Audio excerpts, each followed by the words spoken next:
their proposal either. But let's not go into that. Yeah, you evidently do not respect the chairman of the committees who wrote these bills. I respect and all of you. I wish you would respect the knowledge that goes into getting meeting the needs of the American people.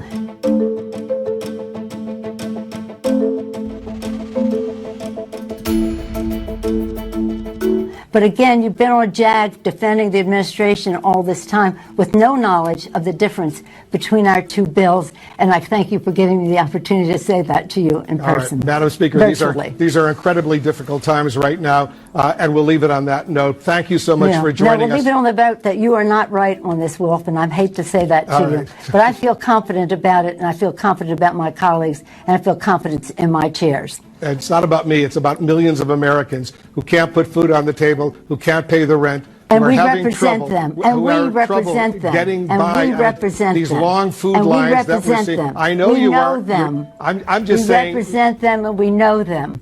As we say, we know them. We represent them. Don't let the perfect be the enemy of the good, as they say here in Washington. It is nowhere near perfect.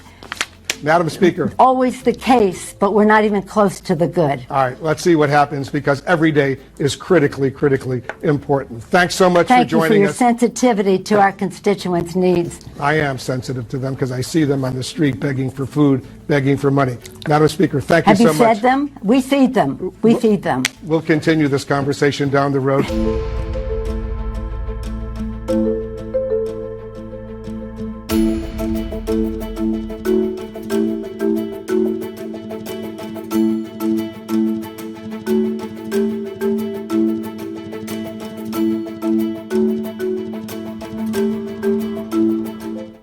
What makes me amused, if it weren't so sad, is how you all think that you know more about the suffering of the American people than those of us who are elected by them to represent them at that table.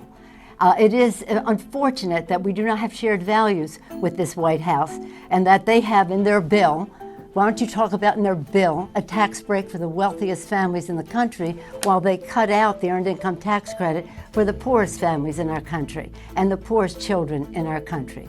That we have to fight with them to get them to address the coronavirus crisis, because they have said it was a hoax, it was magical, it was a miracle, it was going to cure it. It hasn't. And that's why we find ourselves in this situation. I feel very confident about the knowledge that I bring to this, but more importantly, the knowledge that my chairs, our chairs of jurisdiction, science-based, academically documented, institutionally suggested in terms of what the cost would be to do it, and to do it that way. And about, we talk about child care, yes. We talk about safety in the workplace. Safety in the workplace, that's a very important issue, especially in the time of the pandemic. So what I say to those people is, we're going to get a deal. And when we do, it will be retroactive. It will be retroactive.